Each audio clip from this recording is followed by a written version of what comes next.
Hello, my name is Jazlyn Rodriguez, and today I'm going to be giving you my presentation on Netflix's 2018 interactive film Black Mirror Bandersnatch.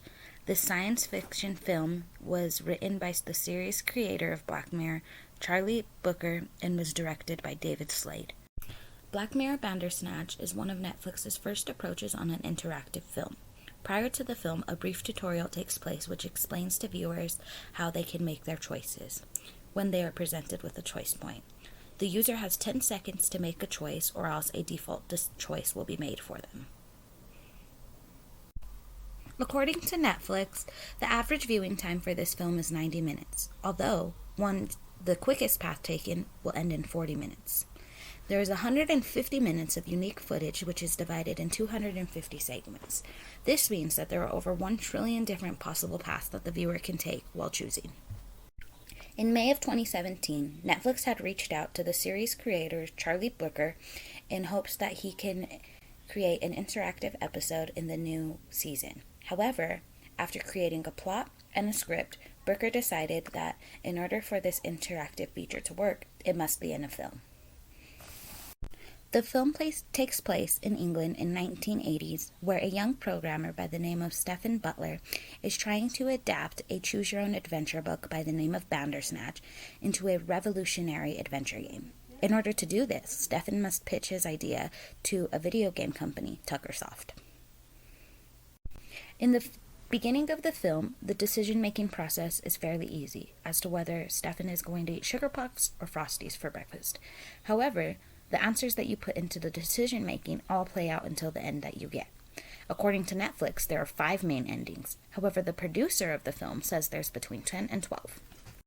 A good example of your decision-making playing out later on in the film is when you have to choose the music in which he will listen to. You either go with the Thomas Twins or Now 2.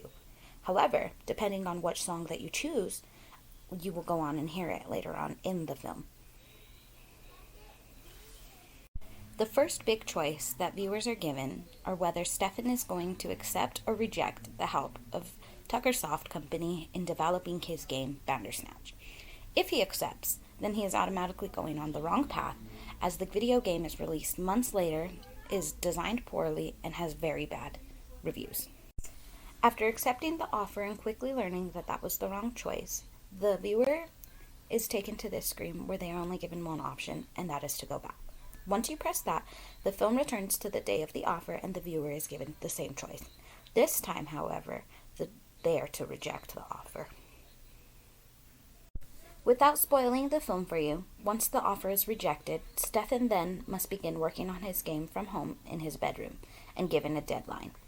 While working on the game, it does become a little bit more complex and Stephen becomes stressed. Because of this, he starts to become hostile to his father, and problems start to arise that we will later have to choose. Depending on the different endings that you take, as well as the different choices that you make, the film starts to have more deep and dark choices. For example, when Stephen goes to Colin's flat, they choose to do some things, which eventually leads to one of them jumping. From there, you get to choose who jumps, Stephen or Colin. According to Brooker, the core concept of this film is around freedom of choice, or the illusion of that freedom. At this point of the film, we see that Stephen begins to feel like he is being controlled by outside forces while creating this video game, at which point we are given the options of Netflix or the Bandersnatch symbol. When choosing the Bandersnatch symbol that represents the branching pathways, we see that Stephen soon begins to act like Jerome F. Davis, who is the author of the book. We also see that the controlling outside force might be Bandersnatch itself, as it had some hand in creating the book and now the video game. However, if you choose the other and go with the Netflix decision in that point, you are then breaking the third wall in this film, where Stephen is enlightened to the fact that a viewer, who is you, is watching it on Netflix and is then making the decisions for him, becoming the outside factor. Much like the rest of the film, you do get to choose how Stephen reacts to this, whether it be destroying the computer or hitting the desk. However, this then leads to numerous possible endings, as which he will go on to do some very dark things. Some other great interactive features that this film has presented is being able to put the user in a position where they must pay attention to the film in order to go forward with the film.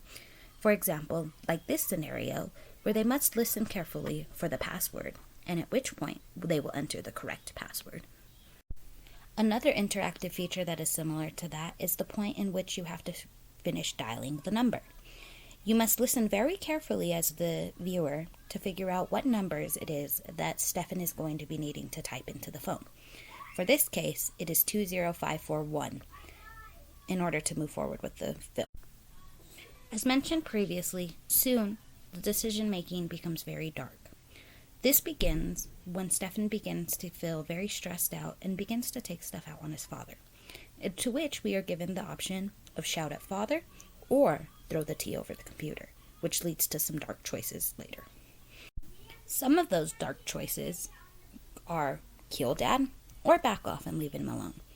In this example, if you choose to kill dad, you later go on into different options on how you're going to kill him, whether it's hitting him over the head with an ashtray or whatever the other option is. Either way, it doesn't take a turn for the better. With many options, as well as so much different footage, the possibilities on this show are endless. You can spend your whole day trying to get to an ending that's different than the previous one you had.